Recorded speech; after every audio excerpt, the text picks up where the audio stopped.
말씀입니다. 이 밤에 나오신 여러분들을 축복합니다. 날씨가 올 겨울 들어서 가장 추운 것 같아요. 새벽에 나오면 한국 온도로 하면 마이너스 10도, 12도, 오늘 새벽에 그 정도 됐고, 여기 기온 계산으로 하면 한 20도 정도 되는 아주 추운 날씨입니다. 또 내일도 눈 소식이 있는데 여러분들 하여튼 건강 조심하시고요. 눈길에 운전 조심하시기를 바랍니다. 저는 오늘 구약 인물 강의 모세 14번째 시간 하나님을 온전히 신뢰하라는 제목으로 하나님 말씀을 여러분들과 나누도록 하겠습니다. 여러분, 흔히 우리 어르신들이 하는 말 중에 그런 말이 있습니다. 인생을 살면 살수록 쉽지 않다. 그렇습니까?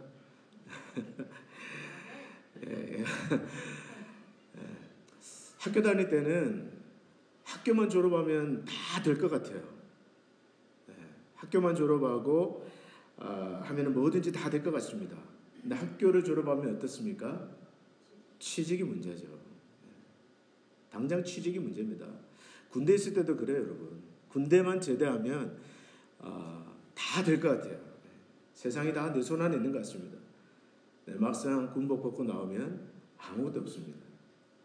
여러분, 취직을 하면 어떻습니까? 막상 취직을 하면 어때요? 그때부터 고생이 시작됩니다. 그냥 부모님이 주는 용돈 받았으면서 학교 다닐 때가 좋았다, 이런 이야기를 하게 되죠. 사회생활이 만만치 않다는 것을 압니다. 결혼을 못 하신 분들은 결혼을 하면 눈앞에 장밋빛 인생이 펼쳐질 것이다. 물론 한 몇 개월은 그렇죠. 길면 1년입니다. 허니문 기간이 그렇게 길지 않아요. 결혼하면 그때부터 성화의 시작이에요. 고생의 시작입니다. 그래서 여러분, 어떤 이야기를 합니까? 결혼해도 그만이고 안 해도 그만입니다. 결혼을 한 분들 중에서는 아직 자녀가 없는 분들은 자녀가 태어나면은 모든 것이 해결될 것 같습니다. 자식 없는 요즘 커플들이 굉장히 많아요. 시험관 아기를 하는 분들도 제 주변에 굉장히 덜어 있습니다. 자식만 태어나면 다 될 것 같아요. 그러나 여러분 어떻습니까? 자식이 태어나서 자라기 시작하면 무자식이 상팔자다, 뭐 이런 얘기를 하고 다녀요. 자식을 낳아봐야 어른이 된다. 얼마 전에 저희 아내가 그런 얘기를 하더라고요. 어른들 말이 하나도 틀린 것이 없다. 자식 낳아서 키워봐야 그때 어른이 된다는 겁니다. 영주권이 없는 분들은 사실 그 별것 아니지만 영주권 카드 하나가 있으면 다 해결될 것 같아요. 아마 쉽게 신문 문제 해결받은 분들은 실감이 안 나실 겁니다. 그러나 영주권이 없이 미국에 사시는 분들에게 이 영주권 하나만 받으면 모든 것이 정말 해결될 것 같습니다. 날아갈 것 같아요. 그러나 어떻습니까?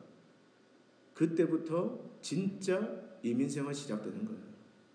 그때부터 시작입니다. 다른 사람 밑에서 일할 때는 어때요? 나도 내 가게 하나를 가졌으면 좋겠다. 내 이름으로 된 내 가게 하나, 비즈니스 하나 했으면 좋겠다. 그하면 모든 것이 다 해결될 것 같은 생각이 듭니다. 그러나 막상 내 가게 문을 여는 순간 고생이 시작됩니다. 그게 인생이에요. 그래서 우리 어른들의 말이 맞는 것 같습니다. 인생은 살면 살수록 힘들다. 오늘 출애굽기 17장의 이스라엘 백성도 마찬가지입니다. 애굽에서 종살이 할 때는 못 살겠다, 괴롭다, 죽겠다, 여기만 좀 탈출했으면, 너의 생활을 좀 벗어났으면. 그러나 여러분, 애굽에서 기적적으로 나오고 난 다음에 어떤 일이 펼쳐집니까? 먹을 것이 없고요, 마실 물이 없습니다.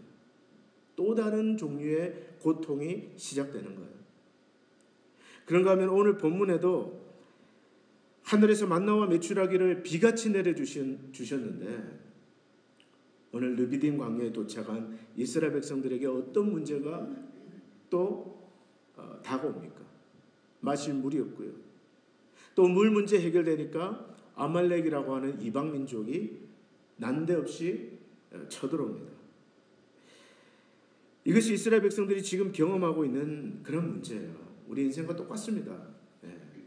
없고 부족하고 모자라고 간신히 하나 해결하고 간신히 하나 넘어가면 또 다른 문제가 터지고, 자, 그런 상황에서 하나님의 이스라엘 백성들을 어떻게 도우셨는가, 어떤 은혜로 함께 하셨는가. 우리가 읽었지만 1절부터 3절까지를 다시 한번 읽어보도록 할까요? 1절로 3절까지입니다. 시작. 이스라엘 자손의 온 회중이 여호와의 명령대로 신광야에서 떠나 그 노정대로 행하여 르비딤의 장막을 쳤으나 백성이 마실 물이 없는지라. 백성이 모세와 다투어 이르되 우리에게 물을 주어 마시게 하라. 모세가 그들에게 이르되 너희가 어찌하여 나와 다투느냐, 너희가 어찌하여 여호와를 시험하느냐. 거기서 백성이 목이 말라 물을 찾으매 그들이 모세에게 대하여 원망하여 이르되 당신이 어찌하여 우리를 애굽에서 인도해 내어서 우리 가축이 목말라 죽게 하느냐. 여러분, 우리가 중요하게 생각해야 될 것이 한 가지 있습니다. 확실하게 깨달아야 될 것이 하나가 있어요. 오늘 이스라엘 백성이 진을 친 곳은 르비딤이라는 장막입니다.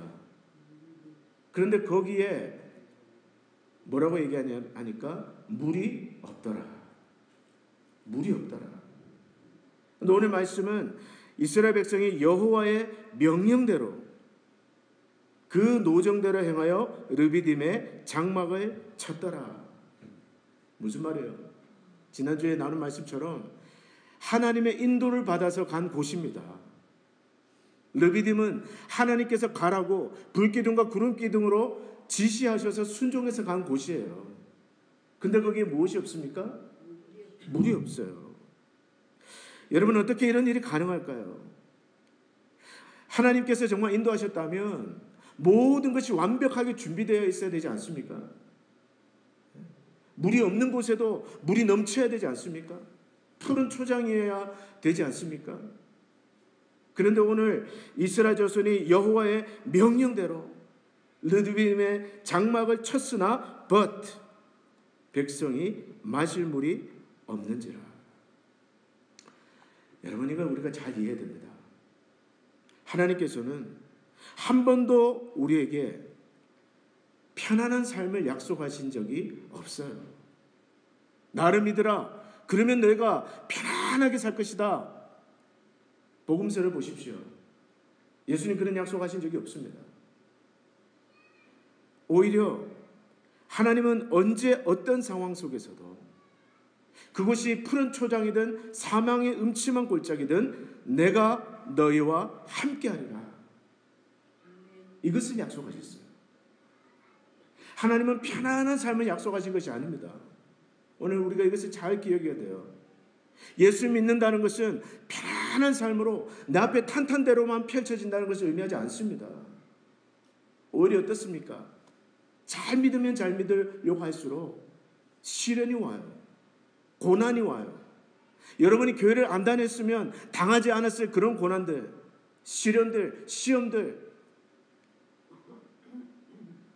내가 영적으로 잠들어 있으면 당하지 않아도 되는 그런 시련과 시험들, 예수 잘 믿으려고 하면 할수록 우리는 물이 없는 곳을 만날 수가 있습니다.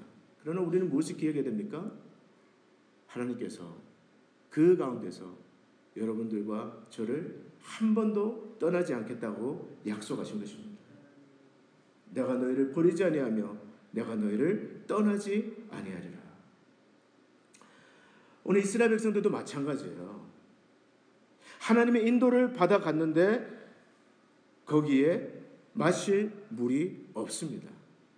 자, 그렇다면 이스라엘 백성들은 어떻게 반응했어야 됐을까요? 언제 어느 곳에서도 함께 하시는 그 하나님을 믿고 신뢰해야 옳았습니다. 그러나 이스라엘 백성들이 지금 어떻게 합니까? 원망하고 있어요. 모세와 다투고 있습니다. 지금 당장 우리에게 물을 주어 마시게 하라. 왜 당신이 우리를 이집트에서 빼내어서 우리와 우리 가족을 목말라 죽게 하느냐? 그러면서 금방이라도 돌을 들어서 모세를 때려 죽일 것 같은 기세로 달려듭니다. 여러분, 문제가 무엇일까요?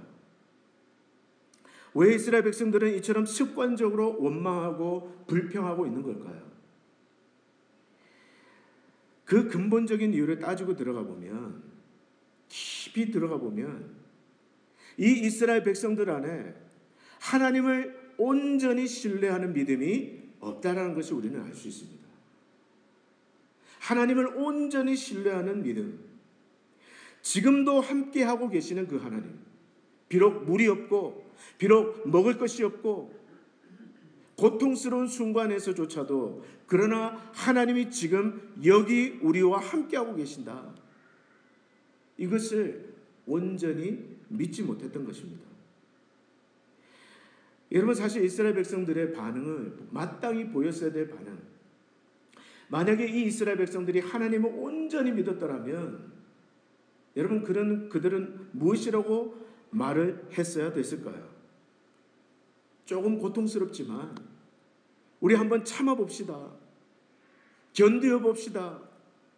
여호와께서 머지않아 우리를 구원하실 것입니다. 왜 그랬습니까? 불과 얼마 전만 해도 하나님은 그들 눈앞에서 홍해를 가르시고 마른 땅을 걷게 하셨거든요. 마라에 도착해서 마실 물이 없을 때 하나님 어떻게 하셨어요? 마라의 쓴물을 단물로 바꾸어 주셨습니다. 백성들이 먹을 빵이 없다고 불평하고 먹을 고기가 없다고 불평했을 때 하나님 어떻게 하셨어요? 하늘에서 동풍이 불게 하셔서 메추라기가 비같이 내리게 하시고, 또 다음날 아침에는 가시 같고 둥근 그 만나를 넉넉하게 채워 주셨습니다. 그런 은혜를 경험했다면 지금 여러분은 어떻게 반응해야 옳습니까? 고통스러워도 우리가 기도하면서 하나님을 좀 더 기다려보자, 하나님을 좀 더 의지하자, 좀만 참자, 말하고 싶지만 불평하고 싶지만 이 입에 쥐포를 채우고 하나님을 신뢰해야 옳았습니다. 그러나 여러분, 이 이스라엘 백성들 어떻게 반응을 합니까? 우리에게 물을 달라, 당장 달라. 그리고 그 모세를 향해서 돌을 들어서 정말 지도자 모세를 때려 죽일 것 같이 달려들고 있습니다. 이것은 이스라엘 백성들이 그들을 구원하신 하나님을 온전한 마음으로 붙들지 못하고 있다는 것을 의미합니다. 여러분, 하나님의 백성들이 함께 하시는 하나님을 온전히 신뢰하지 못할 때 어떤 현상이 나타날까요? 오늘 예수를 믿는 저와 여러분들이 우리가 신앙생활을 하고는 있지만 그러나 마음의 중심에 하나님을 온전히 신뢰하지 못할 때 여러분, 그 삶에 어떤 모습이 나타나겠습니까? 하나님을 온전히 신뢰하지 못하면 사람은 조급해집니다. 영적인 조급함이 일어납니다. 못 기다립니다. 못 참습니다. 그래서 누구라도 원망할 대상을 찾게 됩니다. 불평할 대상을 찾게 돼요. 오늘 이스라엘 백성들의 모습이 정확하게 우리의 모습입니다. 여러분, 신앙생활에서 중요한 것, 우리가 조심해야 될 것들이 몇 가지 있는데요. 어떤 분은 그런 말을 했습니다. 목회자가 경계해야 될 세 가지가 있는데, 첫째는 게으름이고, 둘째는 분주함이고, 세 번째는 조급함이다. 근데 제가 볼 때 이것은 목회자들만이 아니에요. 오늘 신앙생활하는 현대를 사는 그리스도인들이 조심해야 될 세 가지입니다. 게으른 것, 또 분주한 것, 또 조급한 것입니다. 조급한 것은 무엇이에요? 기다리지 못하는 거예요. 금방 답이 나와야 되고요. 금방 문제가 해결돼야 되고요. 금방 해결되지 않으면 못 견딥니다. 우리가 살고 있는 시대가 점점 그렇게 바뀌고 있어요. 조급한 것을 조급한 시대, 기다리지 못하는 시대. 여러분, 사실 사기꾼들이 이용하는 것도 그런 것입니다. 여러분, 사기꾼들이 사람들 안에 있는 이 조급함을 이용해서 사기를 칩니다. 여러분, 보이스 피싱이나 사기를 치는 사람들이 자주 하는 말이 무엇입니까? 지금 이 기회를 놓치면 안 됩니다. 딱 하나 남았습니다. 오늘 사인해야 됩니다. 오늘 지나면 이거 날아갑니다. 당장 돈을 보내십시오. 여러분, 사람들 안에 조급증을 이용하는 거예요. 안절부절 못하게 하는 겁니다. 조바심이 나게 하는 거예요. 마음을 들뜨게 하고 욕심을 나게 하고 아깝게 만들고 놓치고 싶지 않게 만들고, 그래서 결국 사인하게 만들고. 조급함. 신앙생활에 있어서도 마찬가지예요. 하나님께서 오늘 이스라엘 백성들에게 요구하셨던 그 반응, 물이 없는 르비딤 광야로 인도하신 다음에 오늘 이스라엘 백성들에게 기대하셨던 그 반응은 기도하고 기다리는 것이었습니다. 어떻게 해요? 진득하게. 하나님이 일하실 때까지, 하나님이 나타나셔서 하나님의 방법으로 문제를 해결해 주실 때까지 그들은 기다렸어야 옳았습니다. 그런데 여러분, 그들은 영적인 조급함 속에서 온갖 죄를 쏟아내고 있습니다. 불평하고요, 또 원망하고요, 또 모세를 돌로 치려고 하고요. 이게 불신앙이죠. 여러분, 중요한 일일수록 급하게 결정하지 마십시오. 중요한 일일수록 서두르지 마세요. 충동적으로 결정하지 마십시오. 홧김에, 특별히 홧김에 결정하지 마세요. 홧김에 사인하고 홧김에 도장 찍고 그렇게 하지 마세요. 마음은 불안한데, 또 아직도 주신 말씀은 없는데, 충분히 기도하지 못했는데 충동적으로 결정하다가 우리는 온갖 실수를 하게 됩니다. 여러분, 악인들의 꾀를 따르지 않고 복 있는 사람은 시편 1장 1절 말씀이잖아요. 복 있는 사람들은 악인들의 꾀를 따르지 아니하며 죄인들의 길에 서지 아니하며 오만한 자들의 자리에 앉지 아니하며. 근데 여러분, 그런 실수들이 언제 나옵니까? 묵상이 없을 때 나옵니다. 충동적으로 결정할 때. 하나님이 말씀을 통해서 확신을 주시지도 않으셨는데 급한 마음에 충동적으로 결정을 내리는 거예요. 그러다가 여러분, 평생의 후회를 하게 됩니다. 여러분, 중요한 것은 여러분이 어떤 중요한 결정을 앞두고 있다면 충분히 기도하십시오. 그리고 기다리세요. 말씀을 묵상하면서, 설교를 들으면서, 또 성경을 읽으면서 하나님께서 충분히 말씀으로 확신을 주실 때까지, 그때까지 기다리는 겁니다. 마귀는 지금 아니면 기회 없다, 그렇게 말합니다. 지금 찬스를 놓치면 두 번 다시 기회는 오지 않는다.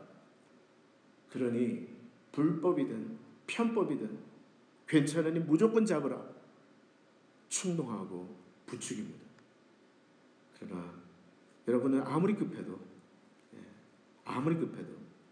기도하고 말씀을 묵상하는 가운데 아니다 싶은 선택은 하지 마십시오.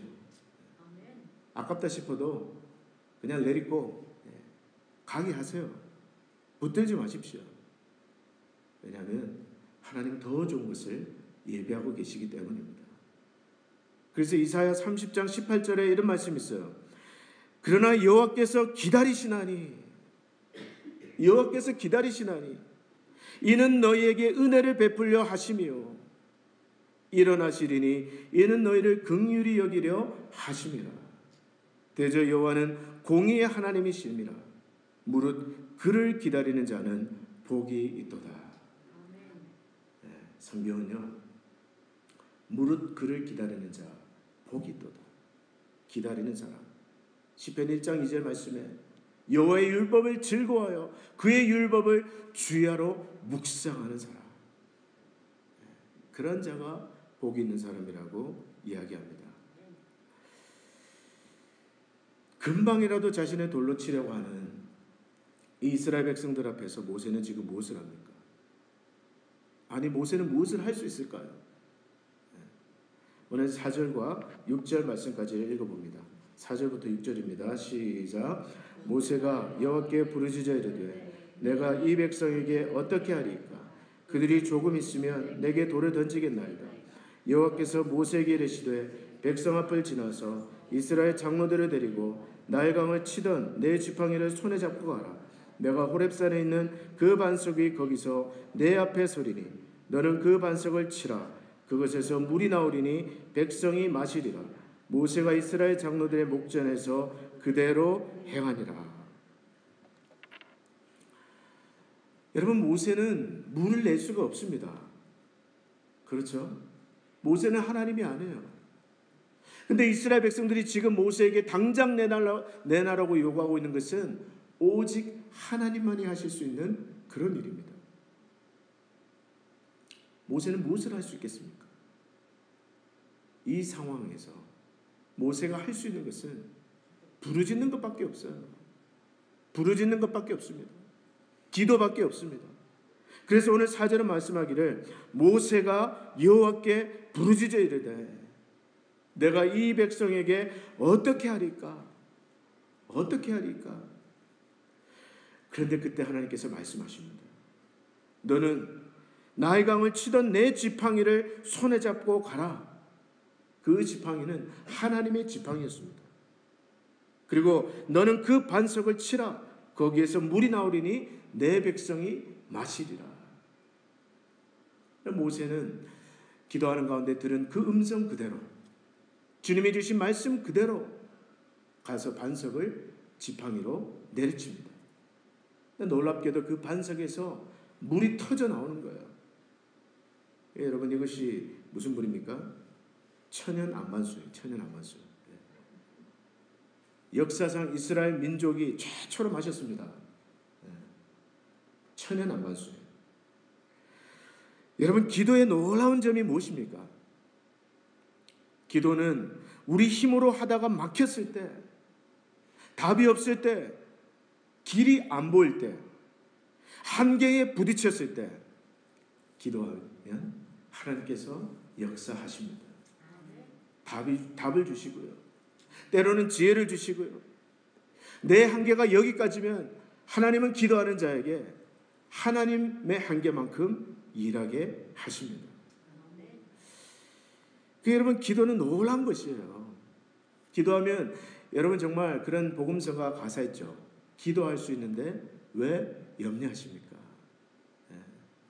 왜 염려하세요? 기도할 수 있는데. 왜 답답해 하십니까? 기도할 수 있는데. 왜 절망하십니까? 왜 길이 없다고 절망하세요? 기도할 수 있는데. 부르짖을 수 있는데.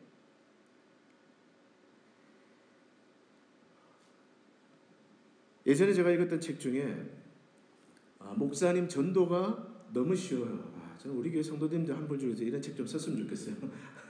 목사님 전도가 너무 쉬워요. 그런 책이 있는데요. 한국의 그 부산의 김해에서 목회하시는 손현보 목사님이라는 분이 쓴 책입니다.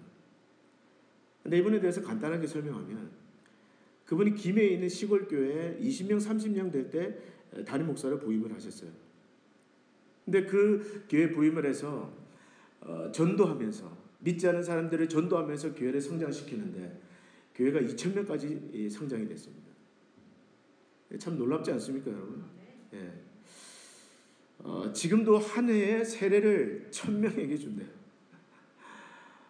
참 같은 목사로서 부끄럽고 참 도전이 되는 내용인데 1,000명에게 복음을 전하는 세례를 준답니다. 제가 이 책을 한 4, 5년 전에 읽었던 것 같은데요. 지금도 저한테 인상적으로 남아있는 그 내용이 있습니다. 주변에서 이분의 목회를 창조적인 목회다. 그러면서 많이 배우러 온다고 합니다. 근데 사실 이분은 무슨 많이 배우신 분도 아니고 유학파도 아니고 기도원파예요. 기도원파. 기도원에서 몇 개월 생활하면서 기도하고 무슨 특별한 학위가 있는 것도 아니고 근데 구역도 잘 되고 전도도 잘 되고 그 시골 교회가 수천 명으로 부흥을 하니까 사람들이 와서 물어본답니다. 당신의 목회가 창조적인 이유가 어디에 있습니까? 근데 그분이 그 책에서 하는 이야기가 자기는 딴 거 없대요. 자기가 늘 하는 것, 하다가 안 되면, 뭘 하다가 막히면 자기가 하는 것이 있는데 새벽기도 나와서 새벽 제단에서 두 가지를 하나님 앞에 질문한답니다. 하나님, 왜 안 됩니까? 어떻게 하면 됩니까? 쉽죠? 왜 안 됩니까? 하나님 왜 안 됩니까? 어떻게 하면 됩니까? 성령님 가르쳐 주십시오. 그 두 가지 질문을 가지고 사실 여러분 모세가 지금 기도하면서 묻는 질문과 똑같아요. 오늘 4절을 보세요. 모세가 여호와께 부르짖어 이르되 내가 이 백성에게 어떻게 하리까? What should I do? 내가 뭘 해야 됩니까? 어떻게 해야 됩니까? 가르쳐 주십시오. 그러고 기도하고 있으면 하나님께서 번뜩이는 아이디어를 주신다든지 어떤 마음의 생각을 얹혀 주신다든지 자기가 생각하지 못하는 어떤 지혜를 하나님이 깨닫게 해주신다는 거예요. 그대로 해보면 그대로 하면 놀라운 역사가 나타난다는 겁니다. 자기 모든 사역을 그렇게 하셨다고 합니다. 그게 굉장히 저한테 인상적이더라고요. 사실 저도 지금 그 질문을 가지고 기도합니다. 여러분. 하나님, 우리 교회 구역을 앞으로 어떻게 편성을 해야 되겠습니까? 우리 교회 양육 프로그램을, 시스템을 어떤 식으로 세워나가야 되겠습니까? 어떻게 해야 됩니까? 어떻게 하면 수요 예배가 부흥을 할 수 있습니까? 이 추운 날씨에도 여러분 말씀을 사모하면서 나오신 여러분들, 여러분 저는 수요 예배도 최선을 다합니다. 우리 스펄전 목사님이 그런 얘기 하셨잖아요. 벌써 150년 전에, 200년 전에 영국에서 좀 죄송하지만 연세 드신 부인들만 나오는 수요 예배에도 최선을 다하라. 저는 최선을 다합니다만 어떻게 하면 우리 성도님들이 정말 예배에 대한 목마름을 가질 수 있습니까? 말씀을 사모할 수 있습니까? 영적인 갈망이 어떻게 하면 생길 수 있습니까? 기도하는 것이죠. 여러분 어떤 한계에 부딪히셨어요? 뭐가 잘 안 되십니까? 하다가 여러분 막힌 것이 무엇입니까? 오늘 모세처럼 하나님 앞에 부르짖어서 기도하십시오. 물론 여러분 책도 읽어야 됩니다. 저도 책 많이 읽어요. 제 방에 꽂힌 설교학 책이 책만 해도 30권 넘습니다. 50권이 넘어요. 지금도 저는 책을 읽습니다. 그러나 여러분 책을 읽고 세미나를 가고 전문가를 찾아다니고 이건 다 참고예요. 하나님의 지혜는 언제 주어집니까? 하나님 앞에 나와서 부르짖을 때 하나님께서 우리 마음에 말씀으로 감동을 주시든지 번뜩이는 아이디어가 생각나게 해주시든지 아니면 어떤 경건한 사람이 지나가면서 툭 던진 그 말 한마디 거기에서 답을 주시든지 하나님은 반드시 기도하는 자에게 응답을 주시는 줄 믿습니다. 여러분 다른 건 다 참고만 하세요. 책도 읽으십시오. 책도 읽으세요. 또 전문가들의 상담도 받으십시오. 그러나 그 모든 것들을 종합해서 마지막에 하나님 앞에 무릎 꿇고 기도하세요. 부르짖으세요. 대체로 보면 하나님의 말씀은 길지가 않습니다. 짧아요. 그러나 거기에 문제를 돌파할 수 있는, 우리 가정을 살릴 수 있는, 우리 교회를 살릴 수 있는 하나님의 능력이 있다는 것을 믿으시기를 바랍니다. 자, 하나님의 역사로 이 마시는 물이 해결이 됐습니다. 모세가 상상치도 못한 이 천연 안반수, 바위가 터지고 물이 솟아나는 그 문제가 해결이 됐습니다. 아마 이스라엘 백성들도 들고 있던 돌을 다 던져버렸을 거예요. 그러나 이번에 또 어떤 문제가 터집니까? 8절을 다 같이 한번 읽어보겠습니다. 8절 있습니다. 시작. 그때에 아말렉이 와서 이스라엘과 르비딤에서 싸우니라. 그때에 마시는 물 문제가 해결됐을 때에, 그 문제 하나 넘어갔을 때에, 그때에 아말렉이 와서, 여러분 이 아말렉은 에서의 후손입니다. 야곱 에서 있죠. brothers. 더맨더머 같아요. 근데 야곱과 에서의 13번째 자손이 아말렉이에요. 근데 신명기 25장 17절과 18절에 보면 이런 기록이 나옵니다. 너희는 애굽에서 나오는 길에 아말렉이 내게 행한 일을 기억하라. 곧 그들이 너를 길에서 만나 내가 피곤할 때에, 아마도 출애굽기 17장의 이 기사를 이야기하는 것 같습니다. 내 뒤에 떨어진 약한 자들을 쳤고 하나님을 두려워하지 아니하였느니라. 이 아말렉은 촌수로 따지면 먼 친척입니다. 이스라엘과 먼 친척이에요. 그런데 무엇을 했다고 합니까? 이스라엘 백성들이 오랜 행군에 지쳐서 마실 물도 없고 지칠 대로 지쳤을 때에 비열하게도 이 아말렉은 내 뒤에 떨어진 약한 자들, 보통 여러분 행군을 하거나 행렬을 지어서 갈 때 맨 뒤에는 누가 따라옵니까? 부상자들이나 지쳐있는 사람들이나 노약자들이나 여자들이나 임산부들이나 어린아이들 따라오지 않습니까? 그 사람들의 이 아말렉이 쳤다라는 거예요. 이때 모세는 여호수아에게 이렇게 지시합니다. 너는 군사들을 택하여 내일 나가서 아말렉과 싸우라. 나는 그 시간에 하나님의 지팡이를 잡고 산 꼭대기에 서리라. 재밌는 것은 11절의 기록입니다. 다 같이 한번 읽어볼게요. 11절 시작. 모세가 손을 들면 이스라엘이 이기고 손을 내리면 아말렉이 이기더니. 참 재밌는 전쟁 기사입니다. 산 아래에서는 여호수아와 그의 군대들이 싸움을 싸우고 있어요. 그러나 이 싸움의 승패는 산 밑에서 싸우고 있는 여호수아와 그의 군대에게 달려있지 않고 오히려 산 위에서 하나님의 지팡이를 손에 잡고 있는 이 모세의 손이 올라가면 이기고 피곤해서 내려가면 산 밑에서 싸우고 있는 여호수아와 그의 군대가 아말렉에게 밀리는 거예요. 세상에 이런 싸움이 어디 있습니까? 그러자 아론과 훌은 큰 돌을 가져다가 모세 앞에 놓고 모세를 그 위에 앉게 하고 옆에서 한 사람은 왼팔을 잡고 또 한 사람은 오른손을 올려서 모세의 손이 하루 종일 내려오지 않도록 서포트를 합니다. 그 결과 해가 지도록 여호수아가 칼날로 아말렉과 그 백성을 쳐서 무찌르니라. 여러분 여기에 어떤 뜻이 있을까요? 어떤 사람들은 이것은 기도다, 중보기도를 뜻하는 것이다. 그래서 모세가 산 위에서 기도하고 있을 때 여호수아는 밑에서 싸움에서 승리할 수 있었다. 피곤해서 손을 내렸을 때, 기도하지 않을 때 여호수아와 그의 군대는 전멸을 당했다, 밀렸다. 이것은 기도다 라고 이야기를 합니다. 그래서 사실 오늘 본문에는 기도라는 단어는 나오지 않아요.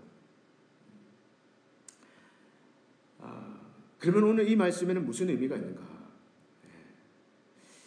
오늘 이 아말렉과의 싸움이 주는 영적인 교훈은 하나님께서 전쟁에서 이기고 지는 것은 오직 여호와께 달려있음을 이스라엘이 분명히 깨달아 알기를 원하셨습니다. 그래서 여러분 오늘 이 모세는 말합니다. 내일 내가 하나님의 지팡이를 손에 잡고, 이게 중요해요. 하나님의 지팡이, 모세가 들고 있던 하나님의 지팡이, 홍해를 향해서 내밀었을 때 바다를 갈랐던 그 지팡이, 그리고 반석을 쳤을 때에 그 반석에서 물이 나오게 한 그 지팡이, 그 지팡이를 들고 손에 잡고 내일 내가 산꼭대기에 서리라. 여러분 이 지팡이는 무엇을 뜻합니까? 이 지팡이는 바로 하나님의 임재를 상징하는 것입니다. 다시 말해서 하나님의 임재가 너희와 함께하면 너희는 어디를 가서 무엇을 하든지 승리할 것이다. 중요한 것은 하나님의 임재가 함께하는 것이라는 것이죠. 하나님께서는 이스라엘 백성들이 분명히 이것을 깨닫기를 원하셨습니다. 이 아말렉과의 전쟁은 최고 반 이스라엘이 처음 싸운 전쟁이에요. 다른 민족들과 함께 처음 싸운 전쟁입니다. 이 전쟁을 통해서 하나님은 무엇을 가르쳐 주기를 원하셨습니까? 이기고 지는 것이 너희의 숫자에 있지 않다는 것입니다. 너희가 얼마나 많은 군사력을 가지고 있느냐, 이것과 상관이 없다라는 거예요. 너희가 하나님의 지팡이를 붙들고 있으면, 함께하는 여호와를 의지하기만 하면 너희는 가는 곳마다 나의 승리를 맛보게 될 것이다. 오늘 우리 인생도 마찬가지입니다. 여러분, 오해하지 마세요. 내가 잘해서 되는 거 아닙니다, 여러분. 내가 똑똑해서 또는 조건이 좋아서 잘 되는 거 아니에요. 내 주위에 돕는 사람이 많다고 해서 내가 지혜로워서 인생이 잘 풀리는 것이 아닙니다. 착각하지 마세요. 하나님께서 나와 함께 하실 때, 하나님께서 우리 가정과 함께 하실 때, 그리고 하나님께서 우리 교회와 함께 해주실 때, 그때 우리는 승리할 수 있습니다. 그걸 확실하게 알아야 돼요. 잊지 말아야 돼요. 이걸 잊어버리는 것을 우리는 교만이라고 부릅니다. 이걸 잊어버리는 것이 교만이에요. 저는 그것이 두렵습니다. 내가 잘해서 목회가 잘 되고, 내가 설교를 잘해서, 내가 열심히 해서, 그거 아닙니다, 여러분. 그거 아니에요.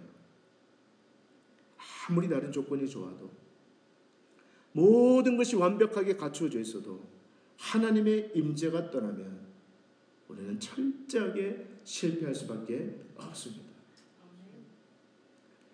그러므로 사랑하는 성도 여러분, 여러분의 삶에 늘 하나님의 임재 속에 거하기를 힘쓰시기를 바랍니다.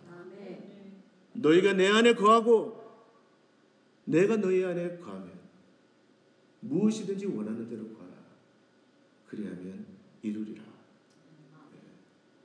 너희가 내 안에 거하고 하나님의 임재를 사모하십시오. 그분의 성령이 여러분 안에서 소멸되지 않도록 늘 하나님의 임재를 사모하십시오. 가까이 하십시오. 예배 자리로 나가십시오. 그분을 의지하십시오. 그분이 우리의 삶 가운데 함께 해달라고 기도하십시오. 그러면 여러분이 어디에 있는 것은 중요하지 않습니다. 르비딘 광야에 있느냐, 물이 없는 곳에 있느냐, 중요하지 않아요. 무엇만 있으면 됩니까? 하나님이 나와 함께 하시면 됩니다. 이런 은혜가 여러분 가운데 경험되어지기를 축복합니다. 하나님은 절대로 여러분을 떠나지 않습니다. 중요한 것은 우리가 떠나는 거예요. 우리가 조심해야 됩니다. 오늘 말씀 맺겠습니다. 여러분, 상황이 어렵습니까? 없는 것이 있습니까? 하나님의 인도를 받고 왔는데 물이 없습니까? 그러나 지금도 그 가운데 하나님이 여러분과 함께하고 계시다는 것을 기억하시기를 바랍니다. 그분을 온전히 신뢰하십시오. 그리고 기도하세요. 부르짖으세요. 그러면 상상하지도 못한 길을, 지혜를 하나님께서 반드시 저와 여러분에게 주실 것입니다. 하나님의 임재 안에 거하기를 힘쓰십시오. 여러분이 어떤 상황에 있는 것은 중요하지 않습니다. 물이 있느냐 없느냐는 우리에게 중요한 것이죠. 그러나 오늘 저와 여러분이 하나님의 임재 안에 거하면, 우리가 그분 안에 거하면 하나님은 우리를 위해서 얼마든지 무엇이든지 행하여 주실 것입니다. 이런 승리가 저와 여러분들 가운데 있기를 주 이름으로 축복합니다. 기도하겠습니다. 하나님 아버지, 인생은 문제의 연속입니다. 시험의 연속입니다. 하나가 해결되면 또 하나의 문제가 터지고, 하나님의 인도를 받고 갔지만 그러나 그곳에서 없고 안 되고 막히는 것이 우리의 삶인 것을 기억합니다. 그러나 지금 이 순간에도 하나님 우리와 함께하고 계시다는 것을 온전히 믿게 하여 주시옵소서. 그리고 어떠한 상황 가운데서도 주님 앞에 기도하며 부르짖는 가운데 하나님이 주시는 지혜와 능력으로 승리하게 하여 주시옵소서. 예수 그리스도 이름으로 축복하며 기도합나이다. 아멘. 이 시간에 주의 임재 앞에 잠잠해 아까 부른 찬양 중에 첫 번째 찬양